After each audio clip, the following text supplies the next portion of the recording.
जय हिंद भाइयों। जय हिंद साथियों, स्वागत है आप सभी का एक नई वीडियो में। जैसे कि पिछली वीडियो में मैंने आपको मॉडर्न हिस्ट्री के बारे में बताया था, ठीक है, इतिहास की सीरीज में। और आज इतिहास की सीरीज में हम लोग बात करेंगे मिडवल और जो है एशियन हिस्ट्री, ठीक है, मध्यकालीन भारत और प्राचीन भारत के बारे में। हमारे साथ रमेश जी, स्वागत है आपका। धन्यवाद गुलशन भाई। जय हिंद मेरे भाइयों बहनों, कैसे हैं आप सभी? उम्मीद करते हैं बहुत अच्छे होंगे। आप लोग की तैयारी बहुत अच्छे चल रही होगी, क्योंकि समय पास आ रहा है एग्जाम के, तो आपको अब और ज़्यादा मेहनत करने की ज़रूरत है। आप मॉक टेस्ट लगाइए अच्छे से, और जो टॉपिक में आपकी गलती कर रहे हैं उसको बार बार रिवीजन करिए।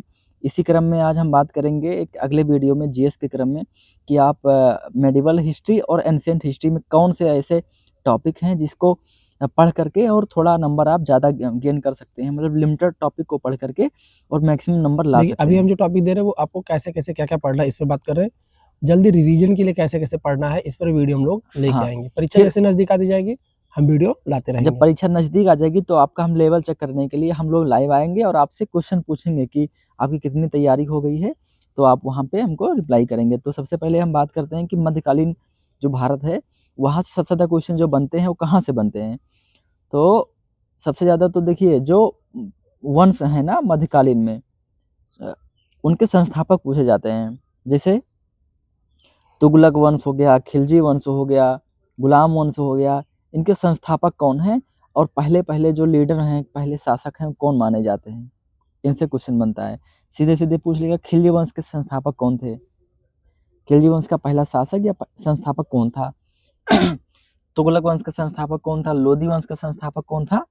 सैयद वंश का संस्थापक कौन था? ऐसे पूछ लेंगे तो आपको प्रमुख वंश और उसके संस्थापक का एक अलग से नोट्स बना लेना है यूट्यूब से सर्च करके, और उसको याद कर लेना है। और कुछ उनके प्रमुख कार्य भी होंगे इसमें। ऐसा नहीं कि बस प्रमुख वंश और संस्थापक हो गया, बस हो गया। प्रमुख वंश और उसके जैसे संस्थापक के साथ साथ उस वंश के सैनिक रखने का क्वेश्चन, जैसे सैनिक रखने की प्रथा जो सबसे पहले किस वंश ने शुरुआत किया, किस शासक ने शुरुआत की, दोनों चीज़ आपसे पूछ सकता है। तो खिलजी वंश में जो है इसकी शुरुआत की गई थी, ठीक है। दासों को रखने की शुरुआत सबसे पहले कहाँ से किया गया, सबसे अधिक दासों की संख्या किसके समय में थी। तो ऐसे प्रश्न जो आपके पूछे जाएंगे। जैसे एंशिएंट हिस्ट्री में हम बताए थे कि जो प्रमुख गवर्नर जनरल होते थे या गवर्नर होते थे, मॉडर्न हिस्ट्री में हाँ, मॉडर्न हिस्ट्री में उनके अच्छे-अच्छे कार्य होते थे ना, ऐसे यहाँ पर भी जो प्रमुख प्रमुख शासक शासक थे, हुए, वो अच्छा-अच्छा कार्य करते थे। तो उनके बारे में पढ़ लेना है, ठीक है? इनमें उनको भी आपको अलग से देखिए नोट्स दो बना करके। दो चीज़ों का इंपॉर्टेंट, देखिए दिल्ली सल्तनत जो है आपको बहुत अच्छे से पढ़ के चलना है। दिल्ली सल्तनत में सभी वंशज को पढ़ के चलना है। साथ ही साथ में मुगल वंश, ठीक है, मुगल वंश की बात करेंगे। मुगल वंश में भी आपको मेन रूप से देखिए संस्थापक वगैरह शुरू से आप पढ़ के चलेंगे, लेकिन मुख्य रूप से आप जो पढ़ेंगे वो अकबर को पढ़ेंगे, शाहजहाँ को पढ़ेंगे, ठीक है, और उसके साथ में बाबर, और जो है सबसे अंत में औरंगजेब। तो इनको जो है इन चारों को मुख्य रूप से पढ़ लेंगे, ताकि जो है यहाँ से जो प्रश्न बनते हैं अकबर से सबसे ज़्यादा प्रश्न पूछे जाएंगे आपसे।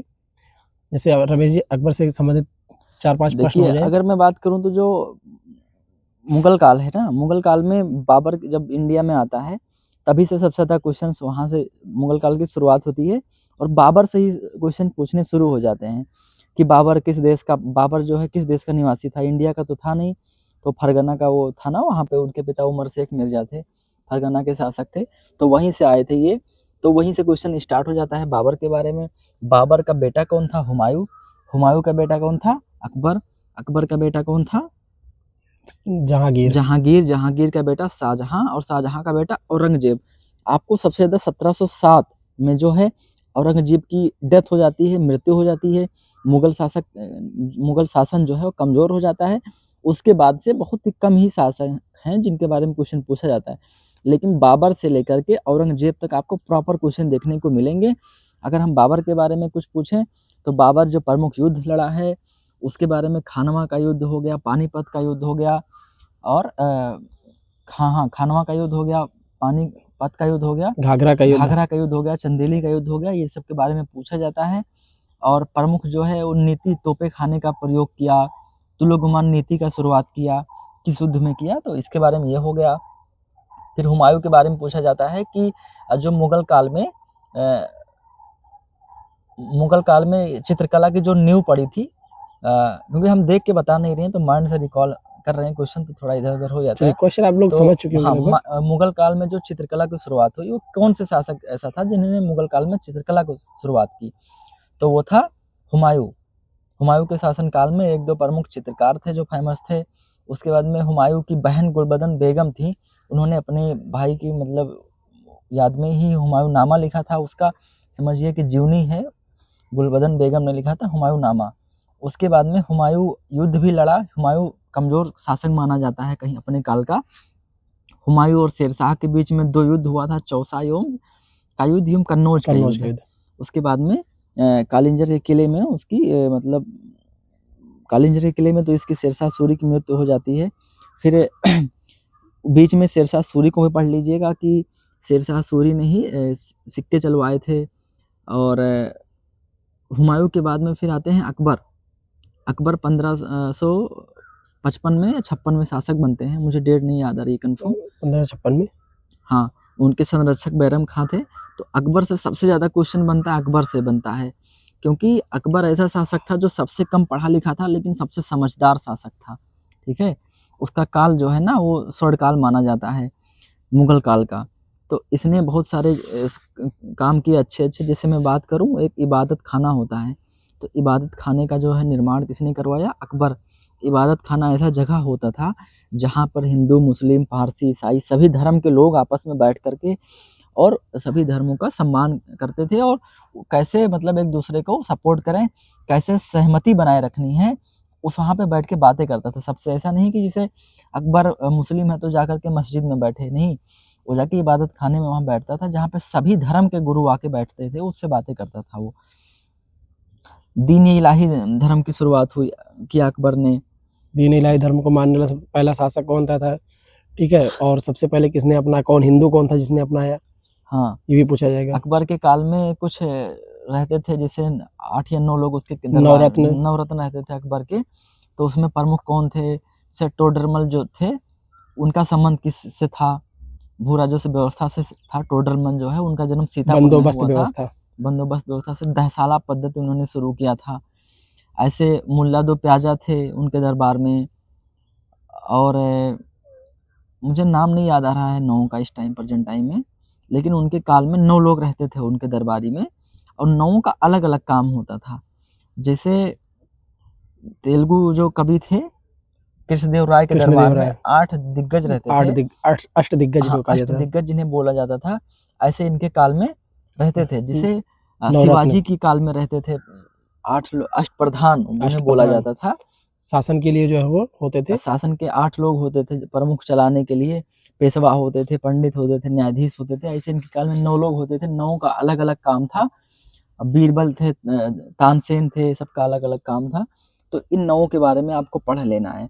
मतलब सबसे ज्यादा क्वेश्चन अकबर से ही पूछे जाते हैं और अकबर ने जो युद्ध लड़े हैं उनके बारे में पढ़ लीजिए। फिर अगर बात करें कि निर्माण के बारे में, तो निर्माण से संबंधित तो ये आ जाते हैं इधर जहांगीर। जहांगीर ने भारत में बहुत सारे स्मारकों का निर्माण कराया, उनके बारे में पढ़ लीजिए। शाहजहां भी आए हैं, तो शाहजहां का काल जो है ताजमहल। स्थापत्य का काल कहा जाता है। सबसे ज्यादा निर्माण शाहजहां के काल में हुआ है और सबसे ज्यादा जो पेंटिंग और चित्रकला का जो शुरुआत हुई है, वो सबसे ज्यादा पेंटिंग और चित्रकला को किसने आगे बढ़ाया है? तो वो जहांगीर। शुरुआत किसने किया? हुमायूं। उसके बाद में फिर औरंगजेब के बारे में पढ़ लीजिए। बस इसमें और कुछ ज़्यादा नहीं पूछा जाएगा, इतना बहुत एनफ है। उसके बाद में कुछ विदेशी आक्रमण भी भारत में हुआ है इनके काल में। उसमें कौन कौन से हुआ है? जैसे महमूद गजनवी है, मोहम्मद गौरी है, मध्यकालीन भारत की ही बात कर रहा हूँ, इनके बारे में पढ़ लीजिए। बस इतना एनफ है मेडिवल हिस्ट्री के लिए। अब मैं बात करता हूँ एंशिएंट हिस्ट्री की। एंशिएंट हिस्ट्री में सिंधु घाटी सभ्यता। प्राचीन भारत में वहाँ शुरुआत ही वहीं से होती है। हाँ, ठीक है, वैदिक युग आप वहाँ से शुरू कीजिए। वैदिक युग, वैदिक काल। हाँ, सिंधु घाटी सभ्यता। वैद जो है। उसके बाद में सिंधु घाटी सभ्यता में प्रमुख स्थल कौन कौन से हैं? और जो स्थल यूपी में है, आलमगीरपुर हो गया, मेरठ में, हुलास किला सहारनपुर में, इन सब के बारे में विशेषकर ध्यान दे दीजिएगा। कोई जो यूपी में ज़्यादा है ना, कोई भी चीज़ जो भारत में हम पढ़ रहे हैं अगर यूपी में भी है तो उसको और ज़्यादा अच्छे से पढ़ लेना है, वहाँ से प्रश्न बन जाते हैं। हाँ, तो एंशिएंट हिस्ट्री में मतलब सबसे पहला जो टॉपिक है सिंधु घाटी सभ्यता। इसमें पढ़ लीजिए प्रमुख स्थल किस किस मतलब राज्य में है या और किस उसके बाद देश में खनन है। किसने कराया? राखी गढ़ी हरियाणा में जैसे है, तो ऐसे कुछ प्रमुख स्थल हैं। मोहनजोदड़ो कहाँ है और उसके खोजकर्ता कौन है, जो स्थान है प्रमुख किस जगह है, किस राज्य में है और उसका खोजकर्ता कौन है।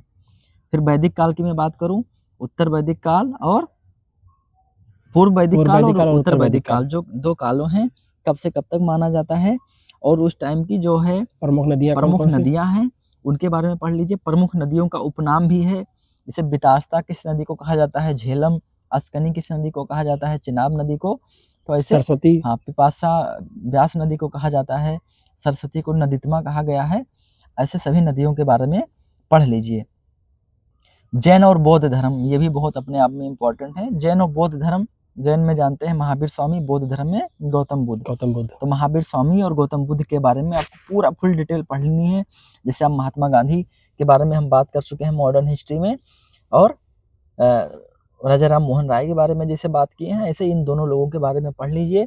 और इनकी जन्म कहाँ हुआ, माता पिता का क्या नाम था, इन्होंने क्या मतलब समाज में क्या दिशा दिया, इसके बारे में जरूर पढ़ लेना है। और मैं बात करूं मौर्य और गुप्त वंश के बारे में पढ़ लेना है। देखिए बहुत सारे एशियन हिस्ट्री में है, लेकिन आपको 2 पे विशेष रूप से फोकस करके चलना है, ठीक है, मौर्य वंश और गुप्त वंश। मौर्य वंश और गुप्त वंश से ही सबसे ज्यादा पूछा जाता है। आप इसको पढ़ने के बाद में अगर पढ़ना चाहें एक्स्ट्रा बहुत पढ़ सकते हैं, बट मैं ये टॉपिक बता रहा हूँ जहाँ से क्वेश्चन पूछे ही जाते हैं। अगर पूछा जाएगा तो 95% चांस है कि यहाँ से तो जरूर पूछा जाएगा, 5% चांस है कि मान लीजिए इससे बाहर पूछा जाए तो उस पर भी मेहनत आप लोग कर सकते हैं। अब यूपी के परिप्रेक्ष्य में बात करेंगे, यूपी में क्या पढ़ना है आपको, हिस्ट्री से रिलेटेड। हाँ, हिस्ट्री से रिलेटेड। तो यूपी में जैसे महाजनपद कितने थे, आपको पता होगा एंशिएंट हिस्ट्री में कि कुल 16 महाजनपद थे अंगुत्तर निकाय में, जिनमें से अंगुत्तर निकाय में इसका उल्लेख है, जिसमें कितने महाजनपद यूपी में थे, तो 8 महाजनपद यूपी में हैं, ठीक है, यूपी में 8 महाजनपद हैं। हाँ, जैसे यूपी में 8 महाजनपद हैं, मैं नाम बता दे रहा हूँ। कुरु है, पांचाल है, सूरसेन, वत्स है, कौशल, काशी और वत्स और चेदी जो जनपद है वो 8 महाजनपद यूपी में ही थे। तो उनकी जो प्रमुख केंद्र हैं कहाँ हैं, जैसे सूरसेन की कैपिटल कहाँ है, कौशल की राजधानी कहाँ है, तो जो 8 महाजनपद यूपी में है उनकी राजधानी पढ़ लेना है, ठीक है। तो प्राचीन महाजनपद हो गए जो यूपी में है। बौद्ध और जैन धर्म, क्योंकि बौद्ध और जैन धर्म उत्तर प्रदेश में कौन कौन सा स्थान है यूपी में रहा है, जैसे से संबंधित घटनाएं भी हुई हैं, किसे जो है बौद्ध धर्म का पालना कहते हैं। हाँ, यूपी को बौद्ध धर्म का पालना कहा जाता है। नहीं, यूपी के बौद्ध धर्म में किस महाजनपद को कहा जाता है ये आप बताइए। हाँ, किस महाजनपद को कहा जाता है, तो इसको कमेंट में आप बताइए, आप पढ़ाई किए हैं या करेंगे, पढ़ेंगे तो उसके बाद आप जो है कमेंट बाद में आके कह दीजिए कि हाँ किसको कहा जाता है। और उत्तर प्रदेश पुलिस का इतिहास भी पढ़ लीजिए, इतिहास का भी पार्ट है कि उत्तर प्रदेश पुलिस का इतिहास जो है, कब से उत्तर प्रदेश पुलिस को एक अलग कलर प्रदान किया गया, उस टाइम प्रधानमंत्री कौन थे, पहले भारत जो यूपी के डीजीपी कौन थे, BN लाहिरी थे, तो इनके बारे में पढ़ लेना है। बस इतना एनफ है, आप बहुत हो जाएगा उत्तर प्रदेश होमगार्ड के लिए, उत्तर प्रदेश पुलिस के लिए इतना बहुत सफिशिएंट टॉपिक है। तो बाकी अभी कोई और क्वेरीज होती है, कोई और प्रश्न है तो कमेंट कर दीजिएगा, उस पर जो है हम लोग जवाब देंगे। और आप अगली वीडियो किस पे चाहते हैं इस पर भी कमेंट कीजिएगा। फिर मिलते हैं अगले वीडियो में। कैसे आपको वीडियो समझ में आ रहा है, हम लोग का नहीं आ रहा है, आपको हेल्प मिल रही है कि नहीं, एक बार कमेंट में ज़रूर कमेंट करें। और आप हमें कहाँ से देखते हैं वीडियो, मुझे पता नहीं है, क्योंकि हम लोग लाइव आकर के आपसे बातें करते हैं कहीं ना कहीं, तो मुझे पता नहीं होता कि आप मुझे कहाँ से देख रहे हैं। तो एक बार वीडियो में आप कमेंट करें कि आप किस डिस्ट्रिक्ट से देख रहे हैं। अगर यूपी में हैं तो कौन कौन से ज़िले से हमें देख रहे हैं, अगर यूपी से बाहर से हैं तो कौन से स्टेट से हैं। इससे मुझे भी मोटिवेशन मिलेगा कि हाँ, आप लोग मुझे देखते हैं और कहीं ना कहीं कुछ सीखने को मिलता है, हमको भी और आपको भी। ओके, जय हिंद। फिर मिलते हैं अगले वीडियो में। जय हिंद साथियों।